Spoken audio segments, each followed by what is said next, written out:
Dr. BrianCox tries to steal Galileo's achievement for Einstein.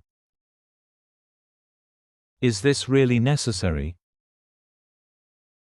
Presented by Dr. Marco Pereira, creator of the hypergeometrical universe theory.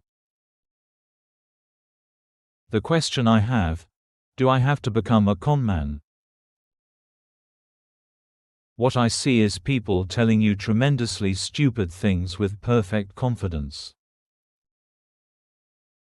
That is the opposite to what a scientist should behave. Science is about leaving the question open and ask for the simplest and best model. Science is about presenting the reasoning behind the conclusion and not just the conclusion. One should never steal the fruits of labor by our great scientists to give them to a preferred one. We should not behave like cult members. Our behavior should make sense.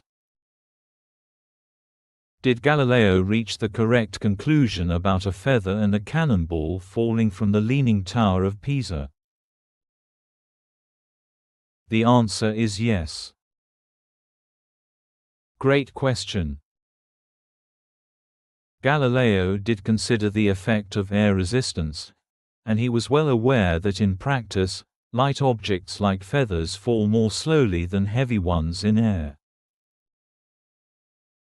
But he argued that this was due to air resistance, not a fundamental difference in how gravity acts on different masses.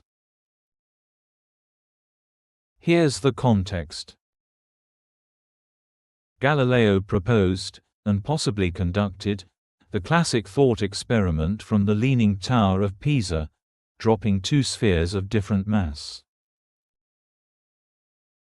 According to legend, they landed at the same time.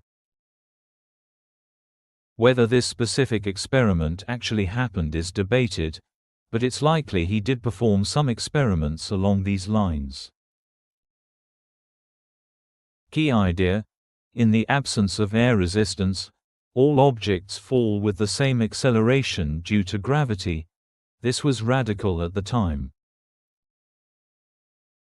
Galileo didn't have access to vacuum chambers, of course, so he had to reason through the effects of air.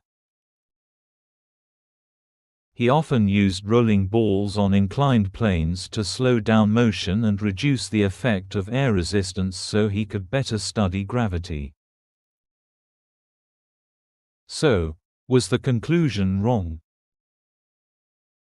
No, the conclusion was correct.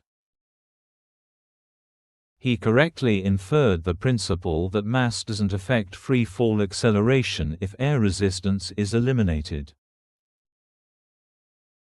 It was a brilliant insight, ahead of its time. This idea was definitively confirmed centuries later when the Apollo 15 mission dropped a hammer and feather on the Moon, no atmosphere, and they fell together.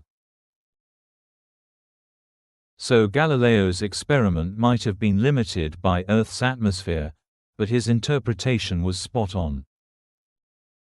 The genius of Einstein was to realize what we all see now. If you look at the International Space Station and the astronauts floating in it, we're quite familiar with the fact that although those astronauts can be described as being in free fall, freely falling towards the Earth, it looks for all the world as if no forces are acting on the astronauts at all. So if an astronaut gets a cup of water and lets go of it, then it just stays there. It gets a feather and puts it there, and it stays there. It gets a big 1 kilogram mass and puts it there, and it stays there. So the thing that Einstein noticed, that all things fall at the same rate in a gravitational field. If you remove air resistance, so you drop a feather and a hammer, they would fall at the same rate. That's central to the behaviour of gravity. Newton's theory works, but it's rather convoluted. There's no real explanation of that. But Einstein's theory, the explanation is that they're not falling. It is the ground that is accelerating up. Who did it? Einstein or Galileo?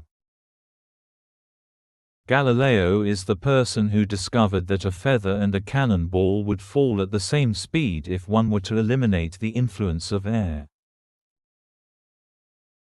Somehow Dr. BrianCox decided to steal Galileo's merit and give it to Einstein. And no.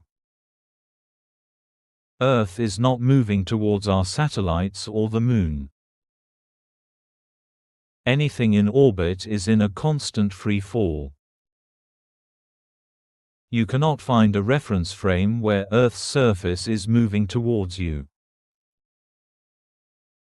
What are you doing, Brian? Why would Dr. BrianCox try to move the merit from Galileo to Einstein? I see that happening all the time. I don't know the answer this inane behavior. I know that people drop names to steal their credibility. When you say the word general relativity, it is implicit that you understand all the detailed reasoning, calculations, and sophisms associated with relativity. There is no need to try to prop Einstein up by stealing other scientists' work.